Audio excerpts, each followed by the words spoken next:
The Labrador Métis Nation has sent a letter to the governor of Rhode Island, and it warns him not to expect power from the Lower Churchill hydroelectric development until Labrador Métis land claim issues are resolved. Now, Métis Nation President Chris Montague sent the letter to Governor Donald L. Carcieri. Now, the letter was prompted by a memorandum of understanding that was signed by the government and Premier Downey Williams about potential access to hydroelectric power from the proposed Lower Churchill development. Chris Montague is president of the Labrador Métis Nation, and he joins me now from his office in Happy Valley Goose Bay. Good morning to you, or good afternoon. Good afternoon it is. Yes, indeed. Tell us a little bit more about what exactly you told the Rhode Island governor. Well, basically, I think you gave the statement very clearly and succinctly that if the government of Rhode Island is interested in purchasing hydroelectric power from Lower Churchill, then Governor Carcieri must reconvene another meeting with Premier Williams and discuss ways in which the Labrador Métis will be meaningfully included. What concerns you most, though, about this MOU? It sounds as if, they aren't planning to include you. Yes, and that's the purpose of the letter, really, is they fail to acknowledge us in any meaningful way, and we take exception to that because we use the river more than anyone else during the last 2 centuries. And it's not that we don't want to, it's not that we don't recognize or supersede any other group, but we're interested in partnerships because the river has left an indelible mark on our hearts in Labrador, and especially with my family and my people. My great-grandfather was the first to lead an expedition up to the Grand Falls, which is Churchill Falls now. My other great-grandfather signed an affidavit which helped to secure the hinterland and the river for the government of Newfoundland against the government of Canada and Quebec. Several of my relatives, including one of my great-grandfathers, actually died and was drowned on that river while trapping. My father's heart and life were on that river, and it was part of my I guess growing up years, this river held a mystique to me. My father would always come down from the river after being up there for 5 or 6 months with his fur, and that's how we survived. And if we looked at the economic aspects of it, for generations we paid 1/3 of everything we earned to the previous owner to trap lines along that river, and was our custom of ownership long before Newfoundland had any jurisdiction. And I would have to say that if Mr. Williams thinks he can make a deal without acknowledging us, he got another thought coming. Well, what are you looking for in terms of acknowledgement? Because it doesn't sound as if you're unwilling to go along with the development.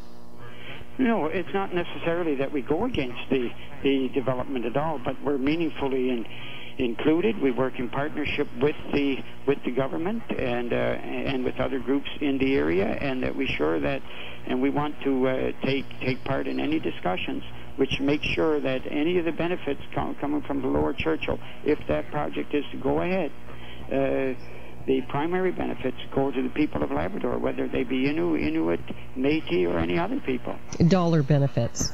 Dollar and aesthetic benefits and things like this. We also have to look at the environment. For example, very few people on the island realize that when the Upper Churchill project was completed, it had a devastating effect on the large part of the ecology of Labrador. For example, it flooded a lake about the size of Prince Edward Island. It destroyed river systems. It destroyed fish species. It destroyed animal nesting areas. Like if I went in and described the destruction on the river, it would take a very long time, and that's why we sent the governor a DVD done by the river keepers, which shows and which discusses some of the possible destruction on that river.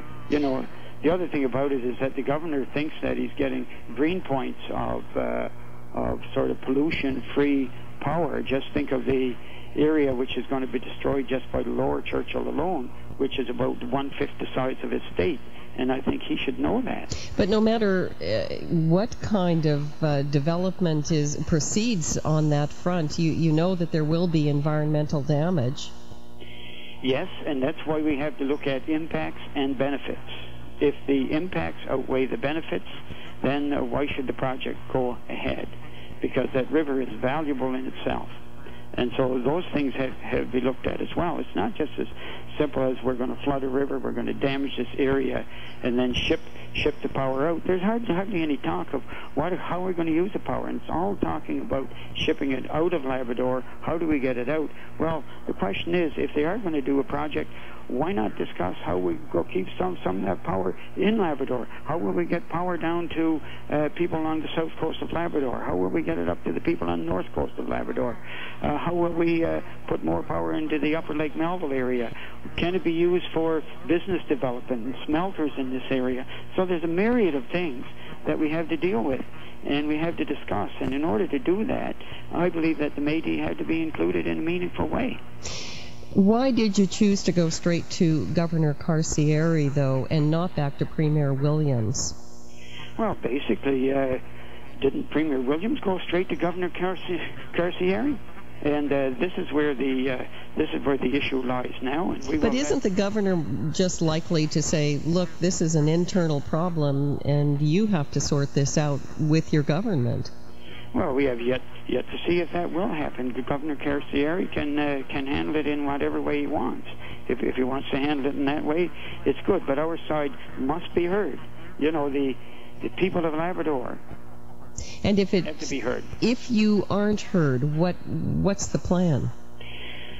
Well, basically, there's several options that we can use. One is we've already won a court case dealing with the duty to consult us in the construction of the third phase of the Labrador Highway. We think that is that can be applied to resource development and impacts on the land in other areas.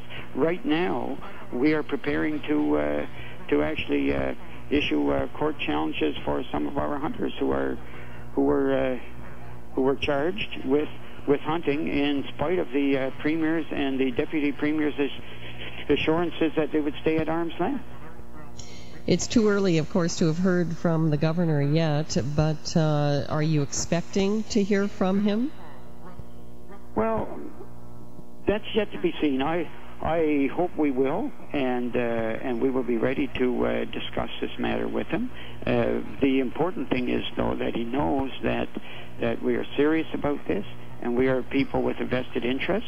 Any potential customer will hear our side of the story. You know, basically, we have to say and look at this signed MOU and realize how serious an impact it is. You know, for example, we looked on the governor's website for the last two weeks or so. We haven't found it mentioned on the website, whereas he's appointing dog catchers and everything else there.